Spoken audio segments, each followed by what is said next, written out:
What happens when we die? It's a question that we've all probably wondered about at some point. But for some people, it's not a question, it's a memory.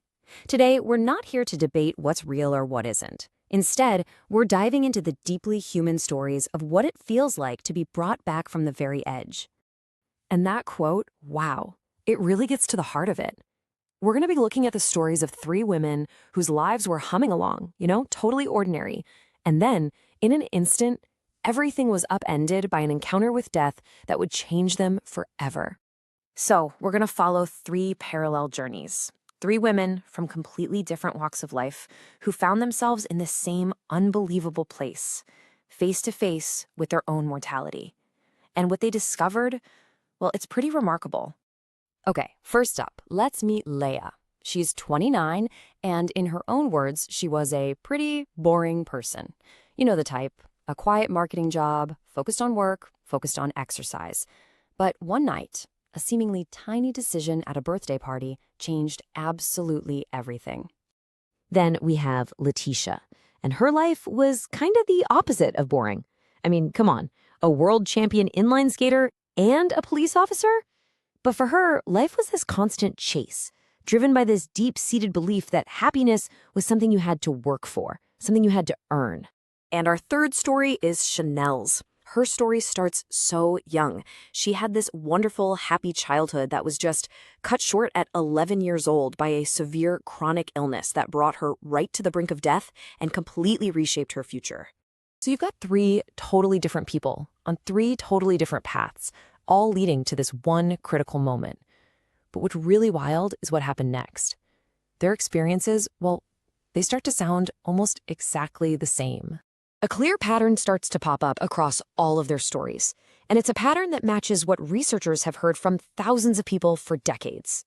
We're talking about things like floating outside your own body, being pulled toward this incredibly powerful but peaceful light, your whole life flashing before your eyes, and even meeting loved ones who've already passed away. Leticia's memory is just so specific, it gives you chills. She says one moment she's there, and the next, she's up at the ceiling, looking down at her own body on a stretcher. She could see the doctors working on her, but everything was completely silent. She just knew she was already gone. And each experience had its own really personal flavor, Leia relived every single emotion from her entire life. Chanel had this vivid meeting with her grandmother, a grandmother she'd never actually met. But the common thread for all of them, this overwhelming feeling of peace and this complete separation from their physical bodies. Okay, so you think coming back to life would be this huge, joyful moment of relief, right? But it wasn't, not even close. For all three of them, coming back was actually the beginning of a new and honestly a terrifying struggle. They were faced with this insane paradox. They went from what Leia called the most peaceful, calm she'd ever felt, straight into a period of intense anxiety, panic attacks, and what she later called the most difficult, darkest fear of death. It's a total flip. And this trauma wasn't just psychological, it was deeply physical.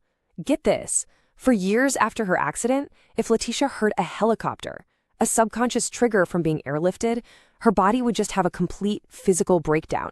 It's a powerful reminder that our bodies hold on to trauma, not just our minds. So this is the real heart of the story, right? How in the world do you navigate that? How do you process something that basically no one around you can understand, and then turn it into the single most positive force in your life? Well, for each of them, the path forward really broke down into three big steps. First, they had to actually face the trauma. Then came this huge turning point. They all managed to reframe the whole terrifying experience, not as a scar, but as a gift. And finally, they took that gift and used it to build a brand new purpose for their lives. And the results were just, wow. Leia quit that boring marketing job to open her own dance and movement studio. Leticia completely stopped chasing medals, realizing her happiness had to come from within. And Chanel, who used to hide the scars from her illness, became a model, championing the very idea of being different. I mean, it's a total 180 for each of them. Chanel really says it best here. This is what it all boils down to for all three of them.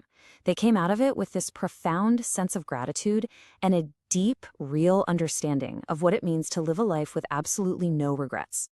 But the story doesn't end with just their own personal transformation. The final piece of the puzzle for them was about taking this incredibly isolating experience and turning it into a way to connect with and heal other people. And they all found their own unique way to give back. Leia uses her studio to help people connect with their own bodies. Leticia started a podcast to create a space for others to share their stories. And Chanel uses her social media platform to build this amazing community around body positivity.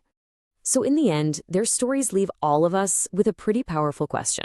They prove you don't need to have a near-death experience to start living a more meaningful life. So the real question is, what are we waiting for?